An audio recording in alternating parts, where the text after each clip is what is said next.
This Torah class is brought to you by TorahAnytime.com. We're here in Vienna in the newer cemetery at the Kever of one of the all-time great Goinim, Rabbi Yosef Engel. Rabbi Yosef Engel lived from 1858 to 1920. He's the author of Ayin Panim LaTorah, which is 70 answers to one question, Shev de Nechemasa, Lekach Toiv, Asvan D'Oraisa, which is a classic sefer of Lamdus, Beis HaOitzer, Tziyunim LaTorah, Gvurei Shmainim, which is a sefer of 80 answers to one question, Shas Chuz Ben Pairas. He also wrote Gilyoinei Hashas. Learning a piece of Rabbi Yosef Engel is a journey through Kol HaTorah Kula, Bavli, Yushalmi, Midrashim, Chasidus, Kabbalah, just to give you a few little flavors of the greatness of Rabbi Yosef Engel and his Torah. First of all, Rabbi Yosef Engel was a Rav in Krakow, so he gave a drasha on the occasion of the Yartzeit of the Raman. He has a beautiful drasha of why the students of Rabbi Kiva stopped dying on Lag BaOmer. Rabbi Yosef Engel develops a very meaningful idea that thanking HaKadosh Baruch Hu is the definition of life and what promotes life and what gives a person longer life. There are many proofs to this. Rabbi Yosef Engel says, David HaMelech says, Ma betza bedami hayoidecha afar. God, what benefit is there if I die? Can the earth thank you? Well, if somebody dies, they can't do anything. Why is David HaMelech focusing on thanking Hashem? Says Rabbi Yosef Engel, from here we see that the definition of life is thanking Hashem. And he says, we see in Moedim D'Rabbanan, Al Shechi Yisanu Ki Amtanu Kein Techayimenu Al Shanachnu Moedim Lach, that thanking Hashem promotes life. And therefore, when they got to the 5th day of the 5th week, Hoid Shabahoid, Hoid is Miloshan Hoida, gratitude.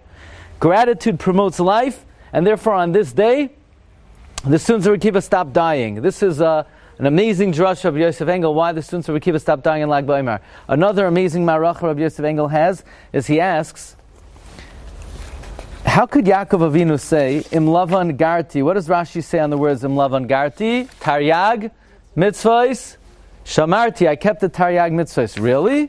Yaakov kept all Taryag mitzvahs, but he married 2 sisters. So how could he say, Taryag mitzvah shamati? So I know you're thinking, he was allowed to, he had a terem, fine, he was allowed to. But he still didn't keep it. He may have had a reason, but how could he say he kept all 613? So Rabbi Yosef Engel has a very long maracha. This is one of the many proofs that you're allowed to be off by 1. He kept 612. That's good enough. This is one of the proofs. He brings multiple proofs. For example, paradum has to be completely red. But it's not allowed to have how many other hairs? 2. Why 2? Why not 1? 1, you're allowed to be 1 off, says Rabbi Yosef Engel. He brings multiple rayas. Another raya the Chida brings, by the way, is we say, Yaakov Avinu says, Menashe Ephraim, Keruvain v'Shimon Yoli. If you take the gematria of Menashe Ephraim, it's equal to Ruvain and Shimon. The only thing is, it's off by 1. So raya, you could be off by 1. Then Rabbi Yosef Engel has an amazing observation. Anybody know the words Oimer Ani in Mishnah?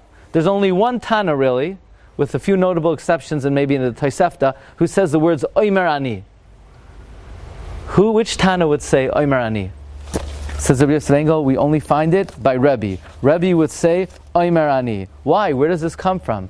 So says Rabbi Yosef Engel, you know the expression Nira Lefi Aniyas Daiti? Where does that come from? It seems, according to my humble opinion, it comes from Rebbe using the words Oimer Ani, meaning you don't have to accept my opinion. This is just Oimer Ani, this is what I say, and you're entitled to your own opinion. This is the precursor of Nir Lefi Aniyas Daiti, because Rebbe was such an anav, like the Gemara says in Soita, Mishameis Rebbe, but la anava.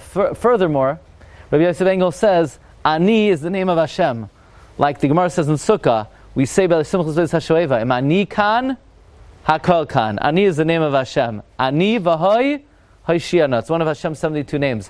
Rebbe was saying, when I speak halacha, this is the Dvar Hashem. Oimer Ani. This is the Dvar Hashem. Says Rabbi Yosef Engel, this is Merumaz, because there's only one time in the whole Tanakh we have the words Oimer Ani. You know where that is? In Tehillim. What does it say in Tehillim? Says Rabbi Yosef Engel, Perak Mem Maskil Shir Yedidais, Rachash Libi Davar Toiv, Oimer Ani, Masai Lamelach, Lashoini Eid Soifer Maher. Says Rabbi Yosef Engel, if you see the words Oimer Ani, it must be a remez to Rebbe, who said Omer Ani. And what did Rebbe do? Masay lamelech, an act for the king. That is, Eis lasois lashem.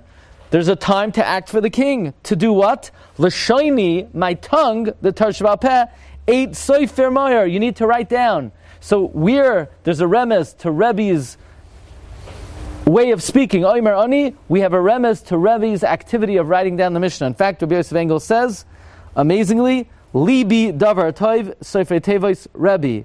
L'shoini gematria Yehuda HaNasi. These are a few examples of ma'arachos of Rabbi Yosef Engel. When the Balfour Declaration came out, the government in Austria wanted the Rabbanim to sign a letter against the Balfour Declaration. And Rabbi Yosef Engel would not sign. He said, Kol hayad hachoisem tiktzar. Anyone who signs against it, their hand should be cut off. You've just experienced another Torah class brought to you by TorahAnytime.com.